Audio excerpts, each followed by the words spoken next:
Mga kapuso, tila naka-jackpot po ang isang Filipino-Canadian dahil sa minana niyang perlas na kung tawagin ay Giga Pearl. Bukod sa pambihirang laki at bigat, nakakalula rin ang halaga ng perlas. Umaabot sa mahigit 4 na bilyong piso. Nakatutok si JP Soriano. Sa laki ng perlas at bigat na mahigit 27 kilos. Kaya ito pinangalan ng Giga Pearl, pagmamay-ari ng Filipino-Canadian na si Abraham Reyes. No, kasi naka-attach pa siya sa shell. So ang alam nila is these kind of clams, hindi siya usually nagproduce. Parang abnormality lang. It looks unique. 1959, nang mabili ito ng lolo ni Reyes sa isang mangingisda sa Camiguin, iniregalo sa kanyang tiyahin at ipinamana kay Reyes. Sa loob ng mahabang panahon, hindi raw alam ng pamilya ni Abraham kung ano talaga ito. Sa kutob na isa itong espesyal na perlas, dinala ito ni Reyes sa Gemological Institute of America o GIA sa New York. They told me that I had the largest natural blister in that classification.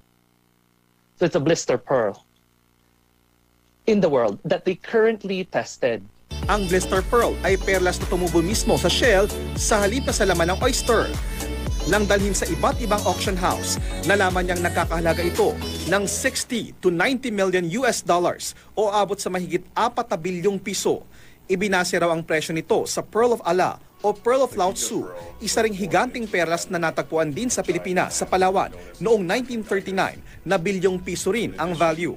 Wala pang plano si Abraham na ibenta ang tinaguriang Giga Pearl dahil gusto raw niya muna itong ibahagi sa mundo, lalo na sa Pilipinas at sa probinsya ng Camiguin. There will be a time, of course, I would want to unload it kasi like I said, the insurance costs a lot.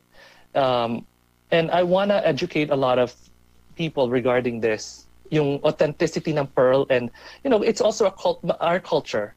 Kasi national, ano natin is pearl, di ba? Our national gem.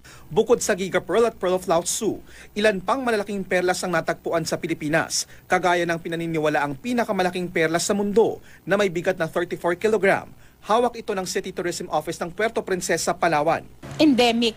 Tridacna is endemic in the Philippines, meaning we have it here.